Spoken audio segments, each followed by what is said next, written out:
पृथ्वी के सबसे दक्षिणी हिस्से की बर्फीली और वीरान दुनिया में जहां बर्फ और अंधेरे का राज है, वहां के समंदर की गहराई पर राज करते हैं एम्परर पेंगुइन। बर्फीले पानी में इनका अच्छा खासा दबदबा है।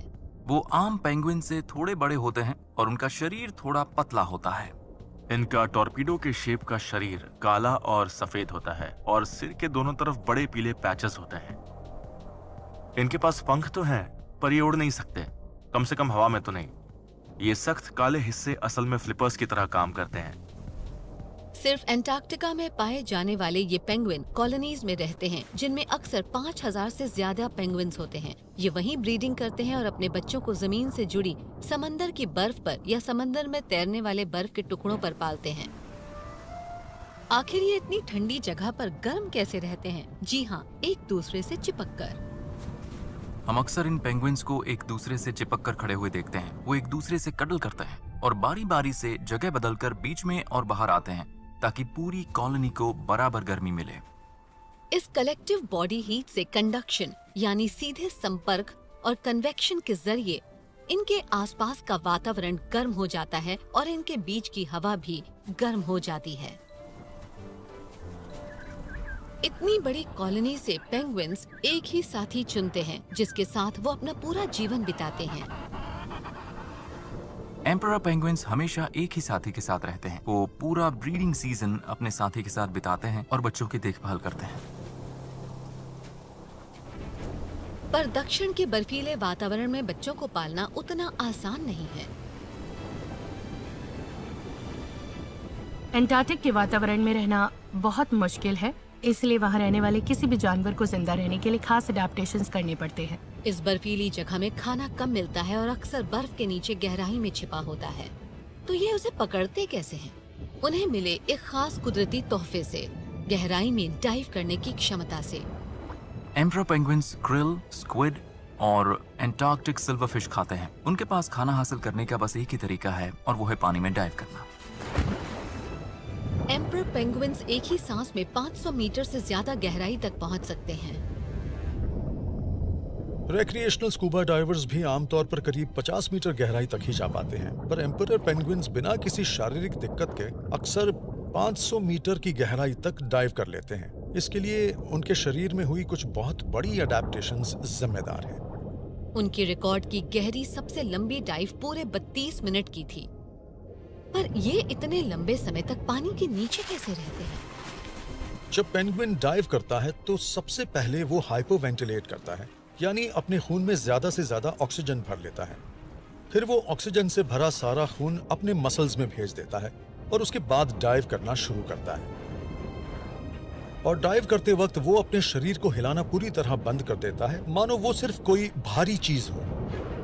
इस मर्यादित ऑक्सीजन को लंबे समय तक चलाने के लिए एम्परर पेंगुइन्स बिना काम के ऑर्गन्स को बंद कर देते हैं। इससे उनका हार्ट रेट घटकर 15 से 20 बीट्स प्रति मिनट हो जाता है, जिससे ऑक्सीजन बचती है।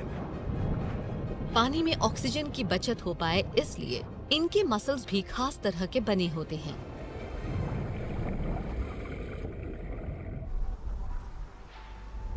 इनके मसल्स में मायोग्लोबिन की मात्रा बहुत ज्यादा होती है, जिससे ये ऑक्सीजन को मसल्स में स्टोर कर सकते हैं और उन्हें लंग्स में ऑक्सीजन स्टोर करने की जरूरत नहीं पड़ती। फिर आखिरकार जब वो सतह पर लौटते हैं तो उन्हें डीप डाइव से उबरने में सिर्फ कुछ मिनट लगते हैं। जब ये सतह पर आते हैं तब इनके लंग्स फैलते हैं और ये ऑक्सीजन सांस में लेते हैं और कुछ ही मिनटों में रिकवर हो जाते हैं। जबकि इंसान जब स्कूबा डाइव करते हैं तो उन्हें ऊपर आते समय धीरे धीरे आना पड़ता है, लगभग 1 फुट पर मिनट, ताकि उन्हें डीकम्प्रेशन सिकनेस ना हो। इतनी गहराई में जाने से पेंगुइन पर बहुत प्रेशर पड़ता है, पर ये एंड्योरेंस चैंपियन उसे आसानी से हैंडल करते हैं। एम्परर पेंगुइन्स की हड्डियां मजबूत और सख्त होती हैं, इसलिए वो इतने गहरे पानी के हाई प्रेशर को सह सकते हैं। इतनी गहराई पर उन्हें जमीन के प्रेशर के मुकाबले 40 गुना ज्यादा प्रेशर झेलना पड़ता है। पर ये इतने भारी प्रेशर को संभालते कैसे हैं? अपने शरीर के अंदर कुछ खास स्ट्रक्चर्स को एक्टिवेट करके। इनका रिब केज बहुत फ्लेक्सिबल होता है क्योंकि इनके लंग्स पानी के अंदर लगभग पूरी तरह कंप्रेस हो जाते हैं और फ्लेक्सिबल रिब केज और एल्वियोलाई यानी लंग्स के छोटे सैक्स की वजह से उनके लंग्स ज्यादा कंप्रेस हो पाते हैं। और ये बात पेंगुइन्स के लिए बहुत मायने रखती है क्योंकि वो पानी में बहुत गहराई तक जाते हैं। और इतनी गहराई तक जाने में सिर्फ इसके बोन्स और मसल्स का स्ट्रक्चर ही मदद नहीं करता, बल्कि इनके खून में भी छोटे पैमाने पर एक कमाल की प्रक्रिया होती है। जब इंसान स्कूबा डाइव करते हैं तो उनकी पीठ पर बड़े एयर टैंक होते हैं जिसकी मदद से वो लगातार सांस लेते हैं, पर क्योंकि उसमें कंप्रेस्ड एयर होती है इसलिए उसके अंदर का नाइट्रोजन हमारे खून में घुल जाता है और हमारा खून हाई प्रेशर में सैचुरेटेड नाइट्रोजन बन जाता है। और उस दौरान अगर स्कूबा डाइवर बहुत जल्दी ऊपर आ जाए तो ये जो नाइट्रोजन होता है जो हमारे खून में घुला होता है उसका प्रेशर कम हो जाता है और उससे हमारे सर्कुलेटरी सिस्टम में बबल्स बन जाते हैं। ये जो बबल्स बनते हैं ये बेहद खतरनाक हो सकते हैं। अगर आप जल्दी ऊपर आ जाएं और आपके शरीर में नाइट्रोजन हो तो वो नाइट्रोजन बाहर नहीं निकल पाता। इससे बैंड्स होते हैं जो क्रैम्पिंग जैसे होते हैं और वो जानलेवा भी हो सकते हैं। पर पेंगुइन्स एक गहरी सांस लेकर इस खतरे से बच जाते हैं। क्योंकि वो सिर्फ एक ही सांस लेकर नीचे जाते हैं, इसलिए भले ही नाइट्रोजन उनके खून में घुल जाता हो, पर खून में एक्स्ट्रा नाइट्रोजन कभी जमा नहीं होता क्योंकि वो लगातार प्रेशराइज्ड नाइट्रोजन अपनी सांस में नहीं ले रहे होते। सीधी बात है, पेंगुइन्स फ्री डाइव करते हैं और हवा को बस एक सांस में भरकर नीचे जाते हैं। अपनी डाइविंग की क्षमता को और बेहतर बनाने के लिए एम्परर पेंगुइन्स अपने पंखों का इस्तेमाल करते हैं। उनके पंख छत की टाइल्स की तरह एक दूसरे पर ओवरलैप होते हैं और ये उनके शरीर और वातावरण के बीच एक दीवार बना देते हैं। ये उन्हें इंसुलेट कर देते हैं ताकि वो पानी के अंदर और बाहर दोनों जगह गर्म रहें। हर पंख का बाहरी लेयर सख्त होता है और अंदर का लेयर एकदम मुलायम और कोमल होता है। बाहर के लेयर से पानी फिसल जाता है और अंदर के लेयर में गर्म हवा फंस जाती है। इससे उन्हें थर्मल इंसुलेशन मिलता है। समंदर का पानी कुछ ज्यादा ही ठंडा होता है। ये नमकीन पानी है, इसलिए फ्रेश पानी के फ्रीजिंग पॉइंट से नीचे भी जा सकता है। अगर ये पानी पेंगुइन की स्किन तक पहुंच जाए तो उनकी स्किन बर्फ की तरह जम सकती है। इसलिए उनके फेदर्स का हाइड्रोफोबिक होना, यानी जो पानी को एब्जॉर्ब ना होने दे, बहुत जरूरी है। गहरे बर्फीले पानी में कूदने से ठीक पहले एम्परर पेंगुइन्स अपने फेदर्स को चपटा कर लेते हैं। इससे एक नेचुरल वेट सूट बनता है जो बॉडी को स्ट्रीमलाइन करता है और उछाल को कम करता है। और इस डाइवर के वेट सूट के साथ एक और जरूरी चीज होती है जो है फ्लिपर्स। हम पेंगुइन्स को ऐसे पक्षी मानते हैं जो उड़ नहीं सकते, पर ये पूरी तरह सही नहीं है। पेंगुइन्स उड़ सकते हैं, पर बस पानी के अंदर ही। जिन्हें हम फ्लिपर्स कहते हैं वो असल में उनके पंख हैं। एम्परर पेंगुइन के पंख पानी में आगे बढ़ने के लिए बड़े बिल्ट इन फ्लिपर्स की तरह काम करते हैं। डाइवर्स भी उसी तरह के सिंथेटिक फ्लिपर्स पहनते हैं।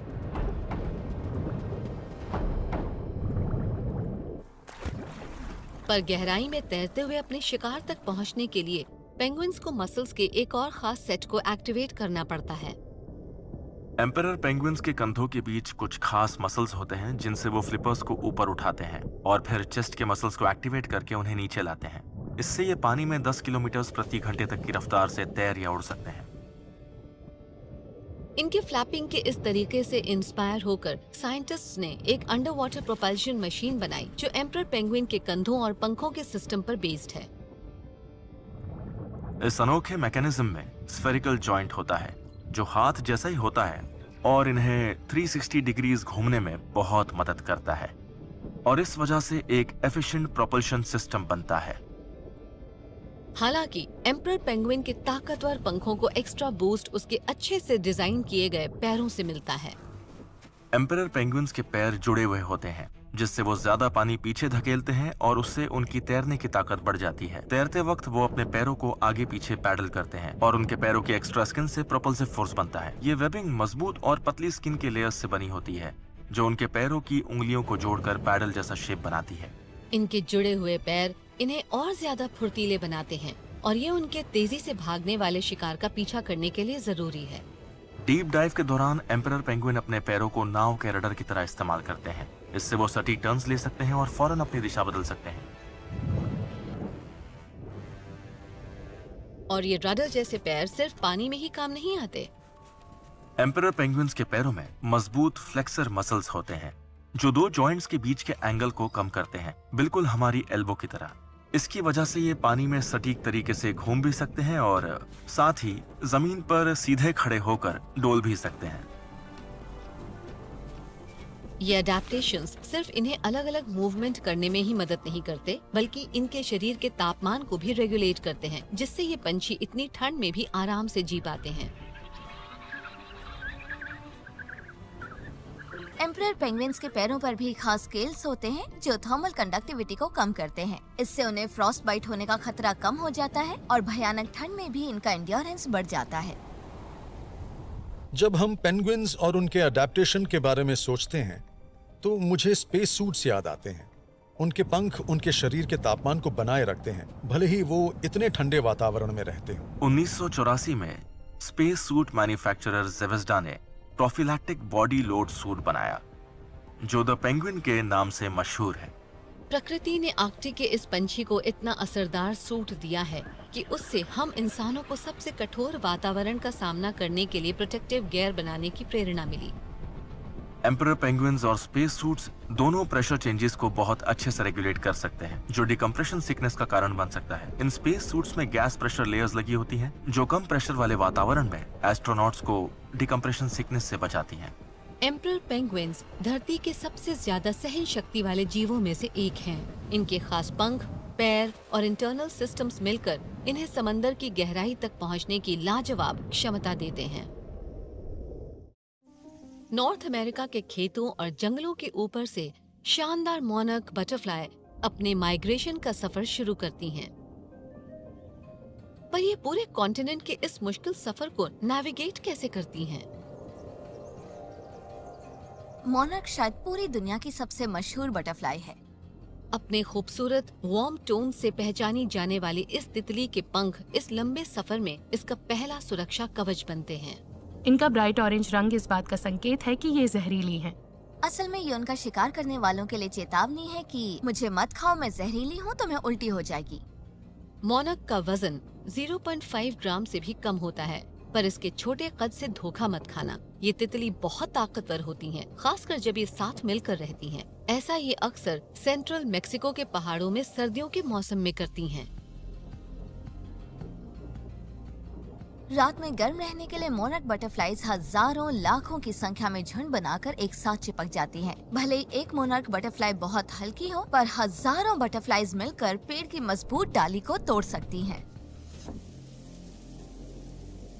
इतनी बड़ी तादाद की ताकत से ही ये तितलियां जानवरों की दुनिया का सबसे दिलचस्प माइग्रेशन कर पाती हैं।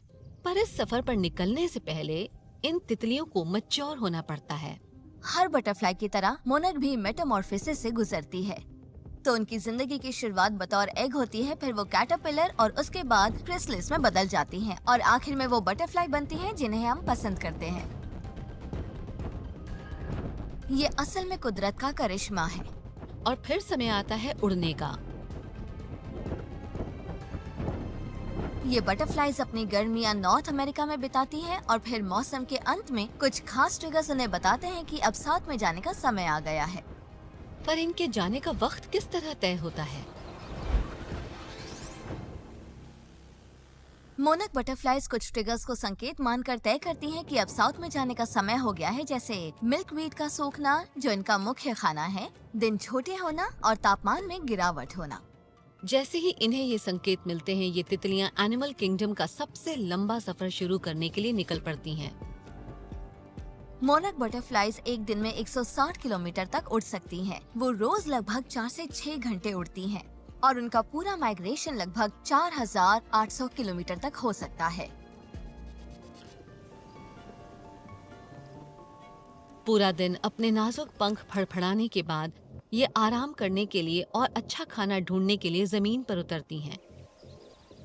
पर जो तितली सफर शुरू करती है वही उसे खत्म नहीं करती।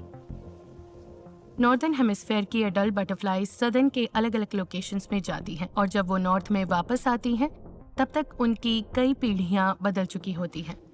मुझे ये साइंस फिक्शन जैसा लगता है कि कोई भी प्रजाति विकसित होकर किसी ऐसी साइकिल को फॉलो करे और वो भी कई पीढ़ियों तक। मोनार्क बटरफ्लाईज की ज्यादातर आबादी अपने माइग्रेशन की शुरुआत सेंट्रल मेक्सिको के पहाड़ों में बसे एक ही जंगल से करती हैं।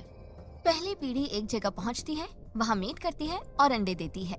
उन अंडों से दूसरी पीढ़ी पैदा होती है, वो और आगे उत्तर की तरफ उड़ती है। दूसरी पीढ़ी भी मीट करती है, अंडे देती है। उनसे तीसरी पीढ़ी पैदा होती है, वो भी यात्रा जारी रखती है। अगर तीसरी पीढ़ी काफी उत्तर तक पहुंच जाती है तो फिर वहीं रुक जाती है या फिर वो साउथ कनाडा तक पहुंच जाती है। तीसरी पीढ़ी जहाँ पहुँचती है वहाँ मीट करती है और अंडे देती है। उन अंडों से चौथी पीढ़ी पैदा होती है। ये चौथी पीढ़ी नॉर्थ अमेरिका और साउथ कनाडा में जन्म लेती है। फिर यही तितलियाँ बहुत लंबी यात्रा करके साउथ की ओर मेक्सिको तक जाती हैं। जब ये अपने माइग्रेशन के सबसे सदर्न पॉइंट पर पहुँचती है तो वहाँ सर्दियों में 3 से 5 महीने तक रहती है और अगले साल की पहली पीढ़ी को जन्म देती है। दक्षिण की तरफ के इस लंबे सफर की तैयारी के लिए मोनार्क बटरफ्लाई अपनी फैट रिजर्व्स को बढ़ाने के लिए फूलों का बहुत सारा रस चूसती हैं, क्योंकि आने वाली पीढ़ियों का भविष्य इनके पंखों पर निर्भर करता है। मेक्सिको पहुंचने के बाद उन्हें बहुत लिमिटेड खाने पर जीना पड़ता है, क्योंकि वहाँ के वातावरण में उनके लिए खाना ज्यादा नहीं होता। इसलिए वो अपने फैट रिजर्व्स पर ही निर्भर रहती हैं। माइग्रेशन के दौरान हर दिन के अंत में मोनार्क बटरफ्लाईज खाना नहीं मिलेगा उस वक्त की तैयारी में अपना टैंक भरने की कोशिश करती हैं। बटरफ्लाइज का चर्बी जमा करना मानो किसी कार में फ्यूल भरने जैसा है। वो बहुत सारी कार्बन एनर्जी स्टोर करती हैं, इसलिए उनकी एनर्जी की डेंसिटी बहुत ज्यादा होती है। ये चर्बी मोनार्क बटरफ्लाईज के पेट में स्टोर होती है, पर इन रिजर्व्स का बनना तो जन्म से ही शुरू हो जाता है, जब ये कैटरपिलर ही होती हैं। मोनार्क बटरफ्लाई के कैटरपिलर्स बहुत ज्यादा भूखे होते हैं। वो 5 मिनट से भी कम समय में मिल्कवीड का पूरा पत्ता खा सकते हैं। वो अपने वजन से 200 गुना ज्यादा खाना खाते हैं। पर इनकी ये ज्यादा खाने की आदत बेकार नहीं। जो मोनार्क कैटरपिलर्स बहुत सारे मिल्कवीड के पत्ते ढूंढकर खाते हैं, वो ज्यादा फैट रिजर्व्स वाली बड़ी और स्वस्थ बटरफ्लाईज बनते हैं। यही फैट रिजर्व्स उन्हें मेक्सिको की सख्त सर्दियों में सर्वाइव करने और अंडे देने में काम आते हैं, जो आगे चलकर नॉर्थ में जाने वाली पीढ़ी बनती है। पर ये छोटे से जीव अपने ब्रीडिंग ग्राउंड्स तक पहुंचते कैसे हैं? अपने माइग्रेशन का रास्ता तय करने के लिए मोनार्क अपने इंटरनल सन कंपास पर भरोसा करती हैं। बटरफ्लाइज के पास सन कंपास होता है और इस सन कंपास से ही उन्हें समझ में आता है कि वो माइग्रेशन की अपनी मंजिल में कहाँ हैं। क्या उन्हें दक्षिण की ओर जाना है या उत्तर की तरफ आगे बढ़ना है? बटरफ्लाई पहले अपनी आंखों से सूरज की पोजीशन को समझती हैं। ये जानकारी उनकी आंखों से होते हुए उनके ब्रेन के सेंट्रल कॉम्प्लेक्स रीजन तक जाती है, जो कुछ हद तक ग्लोबल पोजीशनिंग सिस्टम या जीपीएस की तरह काम करता है। अपने सही रास्ते पर बने रहने के लिए मोनार्क के पास एक और खास सिस्टम होता है, जो इनके सन कंपास को सही ट्रैक पर रखता है। मोनार्क बटरफ्लाइज के पास इंटरनल मैग्नेटिक कंपास भी होता है, एक ऑर्गन जो उन्हें बताता है कि उत्तर किस दिशा में है। उसी ऑर्गन के संकेत के आधार पर वो खुद को उत्तर या दक्षिण की तरफ उड़ने के लिए तैयार करती हैं। पर इनके पास इनके इंटरनल सिस्टम से लगभग दुगनी ताकत है। इस लंबे सफर को पूरा करने के लिए मोनार्क के पास बेहद मजबूत पंख भी होते हैं। उनके पंख लंबे और बड़े होते हैं, जो उन्हें उड़ते रहने में और लंबी दूरी तय करने में मदद करते हैं। इनके पंख थोरैक्स से फ्लाइट मसल्स नाम के छोटे स्ट्रक्चर्स के जरिए जुड़े होते हैं। इन्हीं से मोनार्क अपने पंखों को फड़फड़ाती हैं। जब ये फ्लाइट मसल्स सिकुड़ते हैं तो बटरफ्लाई का थोरैक्स फ्लैट हो जाता है। इसके वजह से पंख ऊपर की तरफ उठते हैं और जब monarch butterfly in flight muscles को रिलैक्स करती है, तब उनके पंख नीचे की तरफ आते हैं। पर उड़ने से पहले इन्हें अच्छी तरह वार्म अप करना पड़ता है। मोनार्क के फ्लाइट मसल्स कम से कम 12.5 डिग्री सेल्सियस तापमान पर पहुंचने के बाद ही उड़ सकते हैं और हवा में उठने के लिए सूरज की गर्मी को हीट के मेन सोर्स की तरह इस्तेमाल करते हैं। पर इनके पंख सिर्फ उड़ने के लिए नहीं होते, ये इनके जरिए कम्युनिकेट भी करती हैं। जब हजारों मोनार्क बटरफ्लाईज एक ही पेड़ पर बसेरा करती हैं, खासकर माइग्रेशन के दौरान, तो वो सभी एक दूसरे को अपनी पोजीशन बताने के लिए अपने पंख फड़फड़ाना शुरू कर देती हैं। आराम के बाद जब मोनार्क फिर से उड़ने को तैयार होती हैं, तब वो हवा में बने रहने के लिए एक खास तरीका अपनाती हैं। Monarch butterflies thermal air currents के इस्तेमाल से उड़ती हैं। वो एयर करंट में गोल गोल घूमते हुए वो ऊपर उठती हैं और फिर बाकी का रास्ता सीधे उड़कर काटती हैं, बिल्कुल ग्लाइडर प्लेन की तरह। अगर वो 2000 मीटर की ऊंचाई तक पहुंच जाए तो वो सिर्फ 200 मीटर ऊंचाई खोते हुए 600 मीटर तक बिना पंख फड़फड़ाए उड़ सकती हैं। इनकी एफिशिएंसी से इंस्पायर होकर जर्मनी की टेक्निकल यूनिवर्सिटी ऑफ डार्मस्टाड की एक टीम ने ऐसे रोबोट विंग्स बनाए हैं जो पूरी तरह मैग्नेट से चलते हैं। ज्यादातर कीड़ों की तरह बटरफ्लाइज अपने पंखों का इस्तेमाल ऊपर उठने और उड़ने के लिए करती हैं। इसकी नकल करके हम छोटे रोबोट्स बना सकते हैं जो यही काम कर सकते हैं। साइंटिस्ट्स ने जो पंख 3D प्रिंट करके बनाए हैं वो मोनर्क के पंखों जैसे ही हैं और उनसे मिनी ड्रोन्स बनाए हैं जो मोनर्क बटरफ्लाइज की तरह ही मूव करते हैं। इन मैग्नेटिक रोबोट विंग्स को बड़े पैमाने पर बनाया जाए तो ये एनवायरमेंटल मॉनिटरिंग, सर्च और रेस्क्यू मिशंस और मेडिकल ऑपरेशंस का पूरा नक्शा बदल सकते हैं। मोनार्क की उड़ान को और बेहतर बनाने के लिए इन्हें एक और सीक्रेट वेपन दिया गया है, माइक्रोस्कोपिक स्केल्स। मोनार्क बटरफ्लाई के पंख के दोनों तरफ 10 लाख से भी ज्यादा बेहद छोटे से स्केल्स होते हैं। हर स्केल लगभग 0.1 मिलीमीटर का होता है और ये सारे मिलकर उनके पंखों को मजबूत बनाते हैं। ये स्केल्स काइटिन से बने होते हैं। ये एक पतला फाइब्रस प्रोटीन है जो केराटिन जैसा होता है। केराटिन वही मटेरियल है जो बहुत से मैमल्स के बालों, नाखूनों और सींगों में होता है। ये स्केल्स मोनार्क को सूरज की गर्मी सोखकर वार्म अप करने में मदद करते हैं, जिससे वो उड़ने लायक टेम्परेचर तक पहुंचते हैं। इन स्केल्स की दिशा से फ्लाइट की एफिशिएंसी बढ़ती है और ड्रैग कम होता है। पर ये माइक्रोस्कोपिक अजूबा सिर्फ उड़ने के काम नहीं आता, ये मोनार्क को बारिश से भी बचाता है। बारिश की बूंदें बटरफ्लाई के पंखों को नुकसान पहुंचा सकती हैं और फ्लाइट मसल्स को इतना ठंडा कर सकती हैं कि वो उड़ ना सके। अगर बारिश के साथ तापमान ठंडा हो जाए तो उनके अंदर आइस क्रिस्टल्स बन सकते हैं जो उनके लिए जानलेवा हैं। सूखे रहने के लिए मोनार्क बटरफ्लाईज अपने छोटे छोटे स्केल्स को रेन गटर्स की तरह इस्तेमाल करती हैं। ये स्केल्स पानी को पंखों से नीचे बहा देते हैं ताकि लंबे सफर से पहले उनके पंख सूखे रहें। इन सारे अडेप्टेशंस के एक साथ मिलकर काम करने से ही ये बटरफ्लाई अपना ये अनोखा सफर पूरा कर पाती हैं। मोनार्क बटरफ्लाई का इंटरनल कंपास, खूबसूरत पंख, फैट रिजर्व और माइक्रोस्कोपिक स्केल्स, ये सब मिलकर प्रकृति के इस खूबसूरत तोहफे को सबसे कमाल का एंड्योरेंस स्पेशलिस्ट भी बनाते हैं। इसमें कोई हैरानी नहीं कि इतनी शानदार खूबियों की वजह से मोनार्क इतनी लंबी दूरी तक माइग्रेट कर पाती हैं।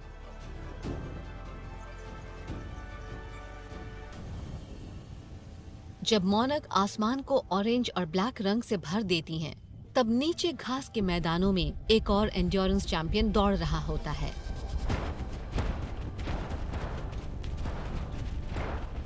Prong horn.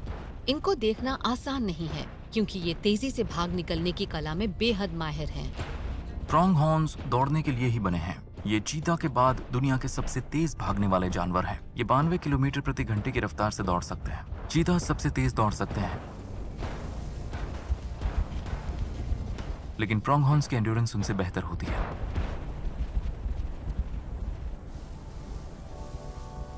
Prong horns north America में रहते हैं, यानी सदर्न कनाडा से लेकर नॉर्दर्न मेक्सिको तक।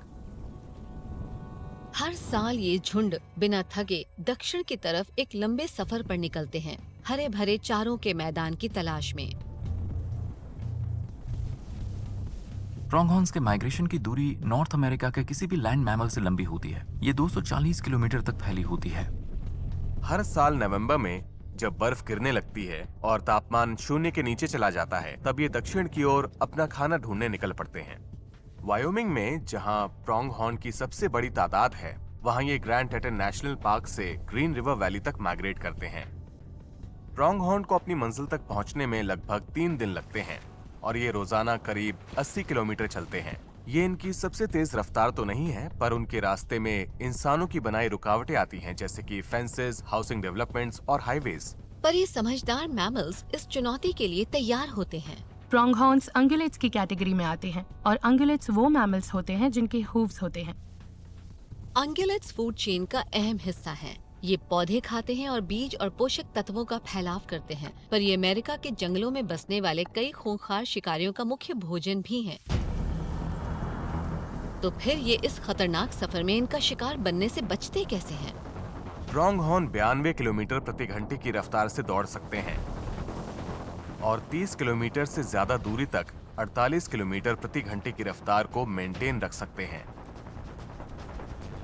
इनकी इस खास तेज रफ्तार का राज इनके पैरों की बनावट में छुपा है, जो इनकी ताकत को बढ़ाने और वजन कम रखने के हिसाब से बने हैं। उनके पैरों की लंबी और पतली हड्डियों में खास जॉइंट्स होते हैं जो हिंजेस की तरह काम करते हैं और उन्हें सिर्फ आगे की दिशा में आगे बढ़ने देते हैं, और इससे प्रोंग हॉर्न्स बहुत लंबी दूरी तक तेज रफ्तार बनाए रख पाते हैं। ये लंबे माइग्रेशंस इन्हें शारीरिक रूप से थका सकते हैं, तो इतने लंबे सफर में प्रोंग हॉर्न्स कंफर्टेबल रह पाएं, इसलिए इनके हूव्स ऐसे काम करते हैं जैसे कुदरत ने इन्हें कस्टम रनिंग शूज दिए हों। हफलपफ प्रोंगहॉर्न के 2 टोज होते हैं और उनके आगे के हूव्स पीछे के हूव्स से बड़े होते हैं। हर हूफ में कुशन जैसी पैडिंग होती है जो सख्त जमीन और पत्थरों पर दौड़ते समय शॉक को सोख लेती है, बिल्कुल व्हीकल के शॉक अब्जॉर्बर की तरह। जब आप ऊबड़ खाबड़ जमीन पर तेज रफ्तार से चलते हैं तो आपको किसी ऐसी चीज की जरूरत होती है जो शॉक को एब्जॉर्ब कर सके ताकि हड्डियां और जॉइंट्स खराब ना हो। प्रोंगहॉर्न के हूव्स में कार्टिलेजिनस एब्जॉर्प्शन सिस्टम होता है और कार्टिलेजिनस कोलेजन स्प्रिंग्स और हाइड्रोलिक शॉक्स जैसा होता है। कुदरत ने उनके पैरों को इस तरह डिजाइन किया है कि वो पैडिंग को अच्छी हालत में बनाए रखें। उनके पैरों में ग्लैंड्स होते हैं जिनसे ऑयली कंडीशनर निकलता है और ये फुट पैड्स को अच्छी हालत में रखता है। ये बिल्कुल एक मशीन की तरह है जिसे हम ऑयल से लुब्रिकेट करते हैं ताकि वो काम करते करते रुक ना जाए। पर इन्हें इतनी जबरदस्त रफ्तार की जरूरत क्यों पड़ती है? माना जाता है कि प्रोंगहॉर्न्स की दौड़ने की कमाल की क्षमता सदियों पुरानी एक रेस का नतीजा है जो वो विलुप्त हो चुके अमेरिकन चीता के साथ करते थे। प्रोंगहॉर्न्स में इतनी कमाल की एंड्योरेंस इसलिए विकसित हुई क्योंकि वो सेबर टूथ कैट्स और अमेरिकन चीतास जैसे शिकारियों से बच सके। हजारों साल इनका जिंदा रहना ही इस बात का सबूत है कि ये एंड्योरेंस के असली चैंपियंस हैं और अपने सभी करीबी रिश्तेदारों से ज्यादा टिके हुए हैं। प्रोंगहॉर्न्स एंटीलोप कैप्रिडे परिवार के जिंदा बचे हुए इकलौते सदस्य हैं। हम भले उन्हें एंटीलोप्स कहते हैं पर असल में ये जिराफ के ज्यादा करीब हैं। जिराफ की तरह प्रोंगहॉर्न्स के अंग भी साइज में बड़े होते हैं जिनकी वजह से इन्हें इतनी तेज रफ्तार मिलती है। प्रोंगहॉर्न्स का आकार लगभग बकरी जितना ही होता है पर उनका हार्ट, लंग्स और ट्रीकिया 4 गुना बड़ा होता है। किसी भी जानवर का हार्ट और लंग्स जितने ज्यादा बड़े होंगे वो एनवायरनमेंट से उतनी ही ज्यादा ऑक्सीजन इस्तेमाल कर पाएगा। सभी मैमल्स के हार्ट में 4 चेम्बर्स होते हैं, 2 एट्रिया होते हैं। एट्रिया हार्ट की तरफ आने वाले खून को कलेक्ट करते हैं और 2 वेंट्रिकल्स होते हैं यानी कि 2 बड़े पंप्स जो खून को हार्ट में से पूरे शरीर के सारे टिश्यूज की तरफ भेजते हैं। प्रोंगहॉर्न का हार्ट बड़ा होता है, उसके चेम्बर्स भी बड़े होते हैं, साथ ही उसके वेंट्रिकल्स भी, और वो वेंट्रिकल्स हर एक धड़कन के साथ टिश्यूज तक ज्यादा खून और ज्यादा ऑक्सीजन पहुंचाते हैं। प्रोंगहॉर्न्स का बड़ा हार्ट एक तरह का पावर हाउस है। ये तेज रफ्तार वाले हाई परफॉर्मेंस इंजन की तरह ऑक्सीजन से भरपूर खून को मसल्स तक पहुंचाता है। इस फ्यूल को हीमोग्लोबिन नाम का प्रोटीन कैरी करता है। हीमोग्लोबिन रेड ब्लड सेल्स में मौजूद एक बहुत जरूरी प्रोटीन है। ये ऑक्सीजन को बाइंड करने का काम करता है और उस ऑक्सीजन को मसल्स जैसे टिश्यूज तक पहुंचाता है, जहां ऑक्सीजन रिलीज होकर उन मसल्स में पहुंचकर मेटाबॉलिज्म को सपोर्ट करती है। जितना ज्यादा हीमोग्लोबिन उतनी तेजी से मसल्स काम करते हैं। और प्रोंगहॉर्न के मसल्स इतनी तेजी से काम करते कैसे हैं? इसका राज है इनका एक्स्ट्रा हाई VO2 मैक्स। बड़े लंग्स और बड़े हार्ट होने से प्रोंगहॉर्न एनवायरनमेंट से ज्यादा ऑक्सीजन खींचकर उसे अपने टिश्यूज तक पहुंचा पाते हैं। इसे VO2 मैक्स कहते हैं। प्रोंगहॉर्न्स का VO2 मैक्स उनके ही साइज के दूसरे जानवरों से कहीं ज्यादा होता है और इसका मतलब ये है कि उनकी एक्टिव मसल्स को कॉन्ट्रैक्शन और मेटाबॉलिज्म में मदद करने के लिए भरपूर ऑक्सीजन मिल पाती है। प्रोंगहॉर्न्स का VO2 मैक्स बहुत ज्यादा होता है। ये लगभग 300 मिलीलीटर होता है, जबकि एक सामान्य आदमी में ये सिर्फ 42 मिलीलीटर होता है और ये बहुत बड़ा फर्क है। प्रोंगहॉर्न के हार्ट के परफेक्ट साथी हैं उसके एक्स्ट्रा लार्ज लंग्स। जितने बड़े लंग्स और उन्हें फीड करने वाली विंड पाइप होगी, उतनी ऑक्सीजन सोखने की बेहतर क्षमता होगी। जब प्रोंगहॉर्न सांस लेते हैं तब हवा उनके मुंह और नाक में जाती है और विंड पाइप के जरिए अलग अलग कई ब्रांचेस से होते हुए एल्वियोलाई नाम के छोटे छोटे सैक्स तक पहुंचती है। प्रोंगहॉर्न के लंग्स में ऐसे लगभग 60 करोड़ जितने छोटे एल्वियोलाई होते हैं जो उनके ही साइज वाले बाकी मैमल से लगभग 2 गुना होते हैं और इसी वजह से प्रोंगहॉर्न्स एंड्योरेंस एथलीट्स की तरह दौड़ पाते हैं। जब ये मसल्स ऑक्सीजन से भर जाते हैं तब प्रोंगहॉर्न्स लंबे सफर के लिए तैयार हो जाते हैं, वो भी -13 डिग्री सेल्सियस से भी कम तापमान में। इस कातिल ठंड से बचने के लिए इनके बदन पर होते हैं खोखले बाल जो एक गर्म थर्मल बैरियर की तरह काम करते हैं। हवा को कैद करके इंसुलेशन बनाने का प्रोंगहॉर्न का तरीका बहुत ही अनोखा है। प्रोंगहॉर्न का फर खोखला होता है, इसलिए उसके बालों के बीच हवा से भरी जगह न सिर्फ इंसुलेशन की तरह काम करती है, बल्कि खुद बाल भी खोखले होने की वजह से इंसुलेशन का काम करते हैं। ये इंसुलेटर तब बहुत काम आता है जब ये जानवर ठंडे वातावरण में होते हैं। प्रोंगहॉर्न्स की खासियतों जैसे खोखले बाल, बड़ा हार्ट और लंग्स, चौड़ी विंड पाइप और शॉक अब्सॉर्ब करने वाले पाँव ने प्रोंगहॉर्न्स को सदियों तक फूलने फलने में मदद की है। जहां नॉर्थ अमेरिका के मैदानों पर प्रोंगहॉर्न्स का राज चलता है, वहीं पैसिफिक के आसमान पर एक और एंड्योरेंस चैंपियन का राज है। ये है एल्बाट्रॉस। ये पक्षी ऐसी उड़ान के लिए मशहूर है जिसे जमीन पर शायद ही कभी देखा जाता है। एल्बाट्रॉसेस जमीन पर बहुत कम आते हैं और ये बिना जमीन पर उतरे ही 16,000 किलोमीटर से भी ज्यादा दूरी तक उड़ सकते हैं। इतनी लंबी दूरी तक ज्यादातर जानवर थक कर गिर जाते हैं। यहाँ तक कि हमारे बनाए गए कई एयरक्राफ्ट्स को भी फ्यूल भरने के लिए जमीन पर आना पड़ता है। तो ये साधारण से सी बर्ड्स ऐसा कैसे करते हैं? इनके पास भी ऐसी क्षमताएं हैं जिन्हें विकसित होने में कई साल लगे हैं। एल्बाट्रॉसेस के पूर्वज करीब 5 करोड़ सालों से पृथ्वी पर हैं। एल्बाट्रॉसेस समंदर में अकेले जीवन बिताने के लिए कमाल की एंड्योरेंस के साथ विकसित हुए हैं। दुनिया भर में इनकी 22 प्रजातियां देखने को मिलती हैं। उनमें से ज्यादातर दुनिया के सदर्न हेमिस्फीयर में हैं। वो एंटार्क्टिका से साउथ अमेरिका तक बसे हैं, जबकि नॉर्थ पैसिफिक में 4 प्रजातियां बसती हैं जो दिखती हैं हवाई से जापान तक, अलास्का से कैलिफोर्निया तक। ये शानदार पक्षी अपने जीवन के पहले 6 साल खुले समंदर के ऊपर उड़ते हुए खाने की तलाश में बिताते हैं। एल्बाट्रॉसेस स्क्विड, ऑक्टोपस और छोटी मछलियां खाते हैं जिन्हें वो पानी की सतह पर पकड़ते हैं। एक एल्बाट्रॉस एक बार में 3 किलोग्राम खाना खा सकता है, जो उसके बॉडी वेट से लगभग 1/4 है। वो 10 से 20 दिनों तक लगातार मछलियां पकड़ते हैं और खाते हैं। खाने के बाद एल्बाट्रॉसेस दौड़ते भागते हैं और पंखों में हवा भर के उड़ान भरते हैं। देखने में ऐसा लगता है जैसे कोई बड़ा और भारी प्लेन रनवे पर दौड़कर उड़ान भर रहा हो। अगर उनका पेट भारी हो जाए तो वो कभी कभी उड़ान भरने से पहले उल्टी भी कर देते हैं।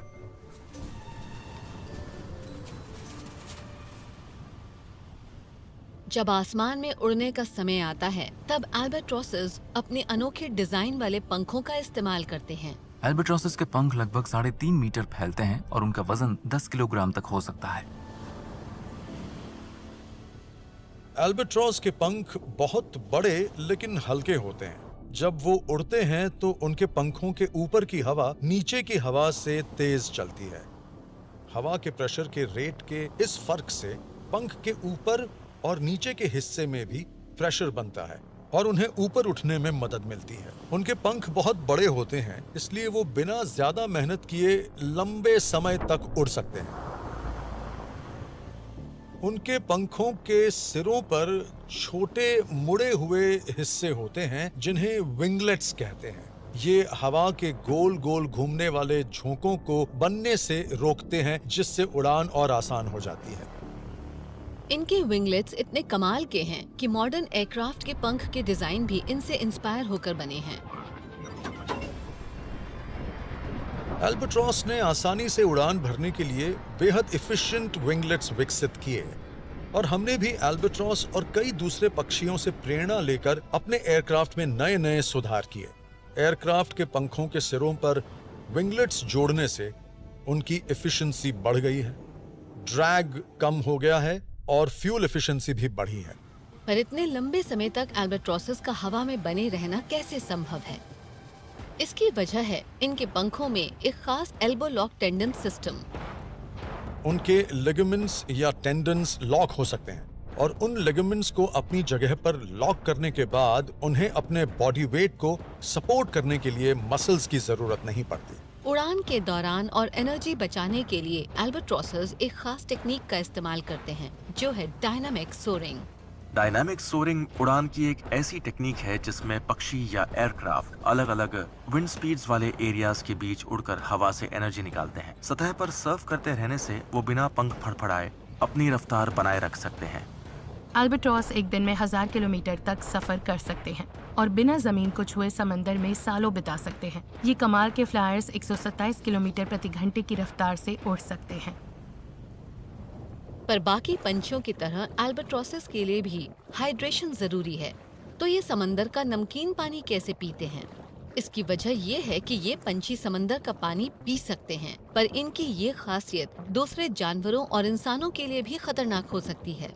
उनकी आंखों के ऊपर एक खास तरह का ग्लैंड होता है जो उनके खून में जमा होने वाला नमक निकालकर उसे कॉन्सेंट्रेटेड सलाइन सॉल्यूशन बनाकर बाहर निकालता है। एल्बाट्रोसेस की आंखों के ऊपर की एक विशेष ग्रंथि पानी को नमक से अलग करने वाले प्लांट की तरह काम करती है। इस प्रक्रिया को रिवर्स ऑस्मोसिस कहते हैं और ये उसी का इस्तेमाल करती है।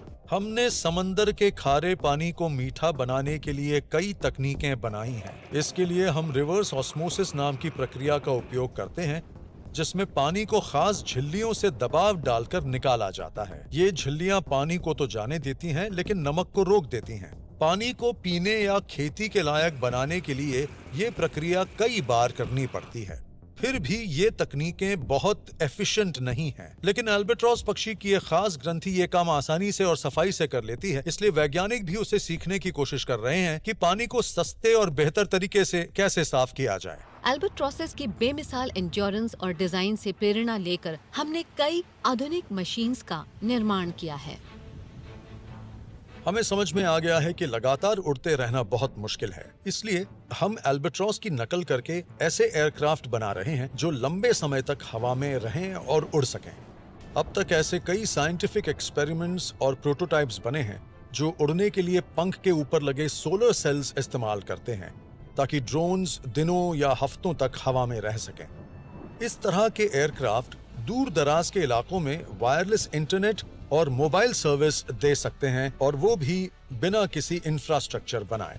पर इन ड्रोन्स की एंड्योरेंस उस पक्षी के आसपास भी नहीं जिससे प्रेरणा लेकर उन्हें बनाया गया। एल्बाट्रोसेस ताकतवर है और एनिमल किंगडम में उनका विंग स्पैन सबसे कमाल का है। उनके अनोखे पंख, नमकीन पानी को प्रोसेस करने वाले ग्लैंड्स और उड़ान के दौरान सोने की क्षमता के कारण वो आसमान के सबसे लाजवाब एंड्योरेंस चैंपियन है। समंदर से दूर एक और एंड्योरेंस चैंपियन रेगिस्तान की शान है, जो है ऊंट। अपनी अजीब नाक, लंबी टांगों और मशहूर हम्प्स वाले इस जानवर को कुदरत ने दुनिया के सबसे कठोर वातावरण में भी आसानी से जिंदा रहने के लिए ऐसा बनाया है। कैमल 0 डिग्री सेल्सियस से लेकर 40 डिग्री सेल्सियस से ऊपर तक के बेहद गर्म तापमान को भी सह सकते हैं। उनकी ये क्षमता रेगिस्तान की तपती दोपहर और सर्द रात दोनों में बहुत काम आती है। इस मजबूत जानवर की पहचान इसकी पीठ पर बने इसके अनोखे हम्प्स से होती है। कैमल्स दो तरह के होते हैं, ड्रोमेडरी कैमल यानी एक हम्प वाला और बैक्ट्रियन कैमल यानी 2 हम्प वाला। ड्रोमेडरी ज्यादा कॉमन है और वो मिडिल ईस्ट और नॉर्थ अफ्रीका के सूखे इलाकों में ज्यादा पाया जाता है, जबकि बैक्ट्रियन कैमल सेंट्रल एशिया में ज्यादा पाया जाता है। रेगिस्तान पार करते समय उनके सामने कई चुनौतियां आती हैं, जैसे कि तपती गर्मी, भेड़िए जैसे शिकारी जानवर और हर तरफ उड़ती हुई रेत। पर ऊंट को कुदरत ने इन सारी चुनौतियों का सामना करने के लिए बखूबी डिजाइन किया है। पर इतने खतरनाक लैंडस्केप में ये एक से दूसरी जगह जाते कैसे हैं? सबसे पहली बात, इन्हें अपनी लंबी टांगों का फायदा मिलता है। ऊंट की टांगें लगभग 1.2 से 1.5 मीटर तक लंबी होती हैं। इस ऊंचाई की वजह से वो लंबे कदम उठा पाते हैं और रेत पर ज्यादा कुशलता से चल सकते हैं, जो खाने और पानी की कमी वाले रेगिस्तानी इलाकों में बहुत जरूरी है। उनकी लंबी टांगें उनके शरीर को ऊपर रखती हैं और गर्म रेत से लगने वाली गर्मी से भी उन्हें बचाती हैं। रेगिस्तान की तपती धूप में शरीर के तापमान को सुरक्षित रखने के लिए ये बेहद जरूरी है। पर ये मजबूत लंबी टांगे तभी काम की हैं जब नीचे आधार उतना ही मजबूत हो। ऊंटों के पांव अब अडेप्टेशन की वजह से काफी बदल गए हैं और उनमें 2 बड़े टोज होते हैं जो ऊंट के वजन को ज्यादा बड़े एरिया में फैला देते हैं। उनके बॉडी वेट के डिस्ट्रीब्यूट होने का उन्हें काफी फायदा मिलता है। जब वो रेत पर चलते हैं तो वो धंसते नहीं हैं। पर इन्हें सिर्फ अपने शरीर का वजन ही नहीं और भी बोझ उठाना पड़ता है। इनके बड़े पैर और टांगों की मजबूत हड्डियों की वजह से इनका इस्तेमाल सामान ढोने के लिए भी होता है। 1000 से भी ज्यादा सालों तक सहारा के रेगिस्तान में सामान ले जाने के लिए 20,000 ऊँटों का इस्तेमाल किया जाता था, जो 1600 किलोमीटर से ज्यादा का सफर था। ऊंट एक दिन में लगभग 40 किलोमीटर तक चल सकते हैं, वो भी अपनी पीठ पर 200 किलो का भारी वजन उठाकर। उनकी वजन उठाने की इस काबिलियत की वजह से ही उन्हें शिप्स ऑफ द डेजर्ट का नाम दिया गया। ऊंट की एंड्योरेंस और इनकी एफिशिएंसी बिल्कुल आधुनिक कार्गो वेसल्स की तरह ही काम करती हैं। मेयर्स ट्रिपली कंटेनर शिप्स को कम रफ्तार और कम CO2 एमिशंस पर ऑपरेट करने के लिए डिजाइन किया गया है और उनकी वजन उठाने की क्षमता दुनिया के किसी भी वेसल से ज्यादा है। ऊंट भी लगभग इसी तरह लंबी दूरी तक कम रफ्तार में भारी वजन उठा सकते हैं। ट्रिपली का advanced waste heat recovery system exhaust gases की गर्मी और प्रेशर को इकट्ठा करके उनसे टरबाइंस चलाता है, जिससे जहाज आगे बढ़ता है और पूरे जहाज का फ्यूल दोबारा इस्तेमाल होता है। और ये ऊंट की सबसे बड़ी खासियत उसके हम्प के काम करने के तरीके से मिलता जुलता है। जब खाना और पानी कम होता है तब ऊंट अपने हम्प का इस्तेमाल पोषण के स्रोत के तौर पर करते हैं और उसी के कारण ये एंड्योरेंस चैंपियन बिना पानी के 15 दिन रह सकते हैं। पर हैरानी की बात यह है कि इनके हम्प्स पानी से नहीं भरे होते जैसा आप सोच रहे हैं, बल्कि चर्बी से भरे होते हैं। ऊंट का हम्प कमाल की चीज है। उसमें लगभग 36 किलो फैट टिश्यू स्टोर हो सकता है, जो बाद में उसके लिए पानी और एनर्जी में बदल जाता है। तो ये जानवर इस रिजर्व्ड पोषण तक पहुंचता कैसे है? लिपोलिसिस नाम की एक प्रक्रिया के जरिए। लिपोलिसिस में फैट ब्रेक डाउन होकर फैटी एसिड्स बनते हैं और ये फैटी एसिड्स शरीर में जाकर एनर्जी पैदा करते हैं। हर 1 ग्राम फैट से 1.1 ग्राम पानी बनता है। हम्प जितना बड़ा हो, ऊंट को उतना ही बेहतर पोषण मिलता है। अगर कुछ वक्त तक ऊंट खाना नहीं खाता है तो उसकी चर्बी कम होने लगती है और उसका हम्प गायब होने लगता है। जैसे ही वो खाना खाने लगता है, उसका हम्प दोबारा फैटी टिश्यूज से भरकर सामान्य आकार में आ जाता है। पर स्टोर किया हुआ इतना सारा फैट रेगिस्तान की तपती गर्मी में ऊंट के कंफर्ट पर क्या असर करता है? असल में ये प्राकृतिक उभार क्लाइमेट कंट्रोल सिस्टम की तरह काम करते हैं। फैट को पूरे शरीर में फैलाने के बजाय ऊंट उसे हम्प में संभाल कर रखता है। इससे उसका बाकी का शरीर ठंडा रहता है। भीषण गर्मी से निपटने के लिए ऊंट के पास खास स्वेट ग्लैंड्स भी होते हैं। ऊंट के स्वेट ग्लैंड्स उसके पूरे शरीर की त्वचा पर होते हैं, सिवाय कुछ जगहों के, जैसे उसके अपर लिप और नॉस्ट्रिल्स के। ऊंट के ये बड़े स्वेट ग्लैंड्स 2 मुख्य हिस्सों से बने होते हैं, सिक्रीटरी पोर्शन और excretory duct. Secretory portion gland का एक कॉइल्ड ट्यूब जैसा हिस्सा होता है, जहां पसीना असल में बनता है। इस हिस्से का आखिरी सिरा एक्सक्रीटरी डक्ट से जुड़ा होता है। एक्सक्रीटरी डक्ट एक पतला ट्यूब होता है जो इस पसीने को त्वचा की सतह तक पहुंचाता है। पर ऊंट बेहद गर्मी में भी हम इंसानों की तरह लगातार पसीना नहीं बहाते। ऊंट को पसीना तब आता है जब उसका बॉडी टेम्परेचर 41 डिग्री सेल्सियस के ऊपर पहुंच जाए। इसलिए वो पानी की बचत करते हैं और तब तक पसीना नहीं बहाते जब तक बिल्कुल जरूरी न हो। इन बायोलॉजिकल गुणों की वजह से ही ये ऐसे कठोर तपते रेगिस्तान के वातावरण में भी जी पाते हैं। फिर भी अजीब बात है कि लाखों सालों के विकास के बाद भी ये एक मोटा फर कोट पहने रहते हैं। ऊंट का फर लगभग 10 सेंटीमीटर जितना मोटा हो सकता है। हैरानी की बात यह है कि ये मोटी जैकेट तपती गर्मी में ऊंट को ठंडा रखने में मदद करती है। ऊंट का मोटा फर सूरज की किरणों को उसकी त्वचा तक पहुंचने से रोकता है और वो इतना घना होता है कि त्वचा के जरिए पानी को भी कम नहीं होने देता। ऊंट के अपने शरीर के तापमान को कंट्रोल करने की क्षमता से प्रेरणा लेकर वैज्ञानिकों ने नई टेक्नोलॉजी के जरिए एक इनोवेटिव कूलिंग सिस्टम विकसित किया है। 40 से 50 डिग्री सेल्सियस की गर्मी में ठंडा रहने के लिए बहुत अच्छा कूलिंग सिस्टम चाहिए। ऐसा सिस्टम ऊंट में प्राकृतिक रूप से होता है और अब वैज्ञानिक उसी से सीखकर नई तकनीक बनाने की कोशिश कर रहे हैं। हाइड्रोजेल्स नाम के कंपाउंड्स की एक सीरीज होती है। हाइड्रोजेल्स ऐसे मटेरियल से बनते हैं जिसमें बहुत कम नमक पर पानी बहुत ज्यादा होता है। अगर हम सेमी परमिएबल मेम्ब्रेन के नीचे हाइड्रोजेल की एक लेयर रखें तो पानी धीरे धीरे मेम्ब्रेन की सतह पर रिलीज होगा। ये पानी भाप बनकर ठंडक पैदा करता है और हाइड्रोजेल धीरे धीरे खत्म होता रहता है। इस तरह बिना ज्यादा एनर्जी खर्च किए लंबे समय तक ठंडक मिल सकती है। पर इन मजबूत मैमल्स के सामने गर्मी ही इकलौती चुनौती नहीं है। रेत से भरे रेगिस्तानों में बाकी मुसीबतों से बचने की भी कोई जगह नहीं होती। जब रेगिस्तान में रेत के भीषण तूफान उठते हैं तब ऊंट क्या करते हैं? किस्मत से इनकी अनोखी नाक प्राकृतिक ढाल की तरह काम करती है और इन्हें रेगिस्तान की उड़ती रेत और धूल से बचाती है। कैमल्स अपने नॉस्ट्रल्स भी बंद कर सकते हैं। ये खासियत उन्हें रेत के तूफान में बहुत काम आती है। उनके नॉस्ट्रल्स के अंदर छोटे छोटे बाल और म्यूकस मेम्ब्रेन्स होते हैं जो धूल और रेत को उनके लंग्स तक पहुंचने से पहले फिल्टर कर देते हैं। और अगर फिर भी कुछ रेत के कण आँखों में पहुंच जाएं, तो इनके पास एक और गुप्त हथियार है, इनकी तीसरी पलक। ऊंटों में एक तीसरी आईलिड भी होती है जिसे निक्टिटेटिंग मेम्ब्रेन कहते हैं। ये एक ऐसी एक्स्ट्रा परत है जिसे वो अपनी आंखों पर खींच लेते हैं और कॉर्निया को रेत के कणों से खरोंच लगने से बचा सकते हैं। अपने कानों को सुरक्षित और संभावित खतरों को सुनने के लिए और सतर्क रहने के लिए भी इनके पास एक खास व्यवस्था है। ऊंट के कानों के अंदर घने बाल होते हैं जो रेत को अंदर जाने से रोकते हैं और कानों की रक्षा करते हैं। ये ऊंट के सर्वाइवल के लिए जरूरी तत्वों का ऐसा हिस्सा है जो इसे पृथ्वी के सबसे सूखे इकोसिस्टम्स में भी ठंडा और सुरक्षित रखता है। ऐसे वातावरण में बहुत कम जीव टिकते हैं।